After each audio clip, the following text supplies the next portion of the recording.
माँ जगदम्बा दोस्तों, आशा है आप सब लोग स्वस्थ एवं प्रसन्न होंगे। आज मैं आपको निर्जला एकादशी के दिन दिए जाने वाले दान के बारे में बताने जा रही हूँ। आपको भी निर्जला एकादशी के दिन इन चीज़ों का दान करने से पुण्य फल की प्राप्ति होगी। मैं आपको इस वीडियो में बताऊंगी कि निर्जला एकादशी के दिन दान किस प्रकार से किया जाता है। कई लोग निर्जला एकादशी के दिन गलत तरीके से दान कर देते हैं और कब दान करना है मैं यह भी बताऊंगी। अगर आप सही समय पर निर्जला एकादशी के दिन दान करेंगे तो उससे आपको पूर्ण फल की प्राप्ति होगी। दोस्तों, जैसा कि आप सभी जानते हैं, निर्जला एकादशी ज्येष्ठ मास के शुक्ल पक्ष की एकादशी को कहा जाता है। इस बार यह एकादशी 31 मई 2023 को बुधवार के दिन है। इस दिन किए गए व्रत, पूजन व दान पुण्य के कार्यों से अक्षय पुण्य की प्राप्ति होती है। दोस्तों, जैसा कि पहले वीडियो में मैं बता चुकी हूँ, एकादशी के दिन निर्जल कब तक रहना है। निर्जला एकादशी के व्रत के दिन एकादशी के सूर्योदय से द्वादशी के सूर्योदय तक, जब तक पारण नहीं होता है द्वादशी के दिन, तब तक निर्जल रहना होता है।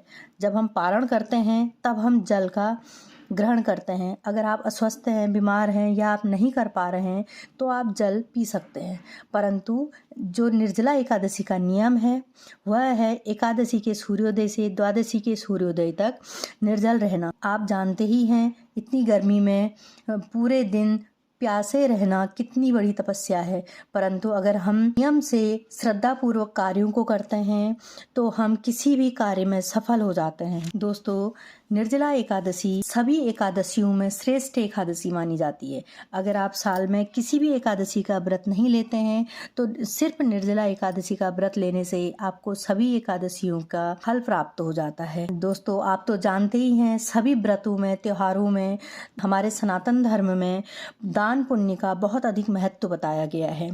निर्जला एकादशी के दिन भी दान करने का बहुत महत्व है। आइए अब जानते हैं निर्जला एकादशी के दिन किन किन चीज़ों का दान करना चाहिए और किस समय करना चाहिए। जैसा कि आप सभी जानते हैं, निर्जला एकादशी ज्येष्ठ मास की तपती गर्मी में आने वाली एकादशी है। इसमें भक्तगण खुद निर्जल रहते हैं, परंतु दोस्तों, जल कलश दान करने का भी एक नियम होता है। अगर हम सही तरीके से दान करेंगे तो हमें पूर्ण फल मिलेगा। यदि आप व्रत नहीं भी रखें तो भी आप जल कलश का दान कर सकते हैं। सर्वप्रथम मैं आपको एक बात बता देती हूँ, जिस प्रकार से हम किसी चीज़ का जब उपयोग करते हैं तभी हमें उन चीज़ों का दान करना चाहिए। अगर हम किसी चीज़ का उपयोग नहीं करते हैं, वह हमारे लिए खराब है, वो चीज़ खराब है, तो हमें वह दूसरों को भी दान नहीं देनी चाहिए। तो यही बात निर्जला एकादशी के दिन भी लागू होती है। जब हम निर्जला एकादशी के दिन व्रत करते हैं तो हम उस दिन जल का दान नहीं कर सकते हैं। हम एकादशी के दिन जल का दान नहीं कर सकते हैं, परंतु निर्जला एकादशी के दिन, जिस प्रकार से मैंने पहले बताया है कि जल कलश दान करने का बहुत अधिक महत्व है, तो यह जल कलश कब दान करना चाहिए। आपने YouTube में कई वीडियो सुने होंगे जिसमें लोग बता रहे हैं तो एकादशी के दिन जल कलश का दान करो, परंतु जैसा कि आप सब जानते हैं, जब हमें निर्जल रहना है उस दिन, जब हमें निर्जल रहकर व्रत करना है, हमें तुलसी में भी जल नहीं चढ़ाना होता है, तो हम जल कलश एकादशी के दिन कैसे दान कर सकते हैं। इसका सही नियम है, हमें एकादशी के दिन जल कलश का दान नहीं करना होता है। हमें, जब हम एकादशी के व्रत का पारण करते हैं द्वादशी के दिन, उस दिन हमें जल कलश का दान करना पड़ता है। आइए अब मैं बताती हूँ, पारण करने से पहले आप दान में दी जाने वाली वस्तुओं को किस प्रकार से रखेंगे और आप क्या क्या चीजें दान कर सकते हैं। द्वादशी के दिन पारण करने के बाद भोजन करने से पहले दान करने वाली सभी वस्तुओं को निकालें। अब इस दान के लिए कोई भी छोटा या बड़ा मिट्टी का घड़ा ले लें। फिर इस घड़े में जल भरकर तुलसा जी के पत्ते डालें। मटके में कलावा बांधें तथा कुमकुम और हल्दी से स्वास्तिक बनाएं। फिर कटोरी में चीनी भरकर घड़े के ऊपर रखें। दोस्तों, कटोरी आपकी स्टील की भी हो सकती है, मिट्टी का भी ले सकते हैं आप कटोरा कोई सा भी ले सकते हैं। उसमें चीनी भरकर घड़े के ऊपर रखें। आपको यह याद रखना जरूरी है कि यह कटोरा नया होना चाहिए। आप पुराना यूज किया हुआ कटोरा इस व्रत में दान नहीं कर सकते हैं। जिस कटोरे में आप चीनी रख रहे हैं वह कटोरा भी दान करना होता है। फिर चीनी के कटोरे में दक्षिणा रखें, फिर उसमें लाल कपड़ा रखें। लाल कपड़े में आप ब्लाउज का पीस भी रख सकते हैं, लाल ब्लाउज का पीस जो किसी के प्रयोग में आ जाएगा। जब आप किसी को दान कर रहे हैं तो वो प्रयोग कर सकते हैं। और उसके बाद घड़े में रोली कुमकुम से स्वास्तिक का चिन्ह बनाएंगे। उसके बाद शीतलता प्रदान करने वाले फल जैसे ककड़ी, खरबूज, आम, तरबूज, खीरा, ये सभी चीज़ें ले लेंगे और हाथ का पंखा भी ज़रूर लेंगे। निर्जला एकादशी गर्मी में पड़ने वाली एकादशी है, तो इसमें सारे शीतलता प्रदान करने वाली ठंडी चीज़ें ही दान की जाती हैं। हम उसके बाद सारा सामान एक जगह पर इकट्ठा करेंगे। उस सामान के ऊपर आप ऐसे रोली चढ़ाएं, अक्षत चढ़ाएं सबको, और सारे सामान के ऊपर 7 बार हाथ घुमाएं। अब आपने हाथ कैसे घुमाना है?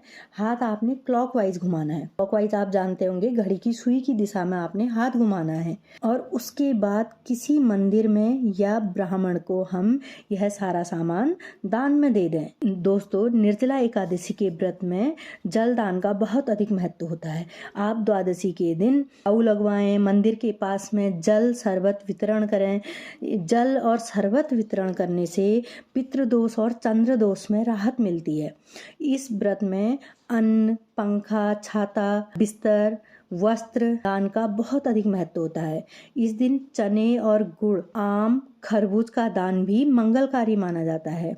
यह व्रत जल के महत्व को दर्शाने वाला व्रत माना गया है। यह व्रत ज्येष्ठ मास में पड़ता है, इसलिए इसमें शीतलता प्रदान करने वाली वस्तुओं का दान करना शुभ माना गया है। मैं आपको बताती हूँ कि आपको किन किन चीज़ों का दान करना है। आप चाहे इन सारी चीज़ों का दान करें या आप इनमें से कुछ चीज़ों का दान कर लें। ज़रूरी नहीं है कि जितना सामग्री मैं सब बता रही हूँ वो सारी चीज़ें आप दान करें। जितना आपकी सामर्थ्य के अनुसार हो सके उन सारी वस्तुओं का आप दान करें। निर्जला एकादशी के व्रत में दान की जाने वाली वस्तुएं हैं।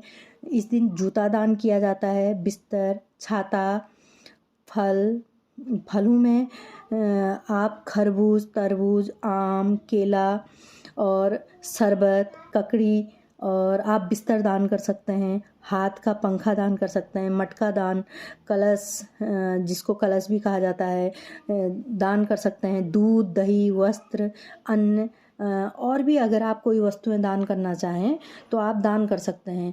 दान करने का बहुत अधिक महत्व होता है। दान करने से हमारे पितृदोष और चंद्र दोष में राहत मिलती है।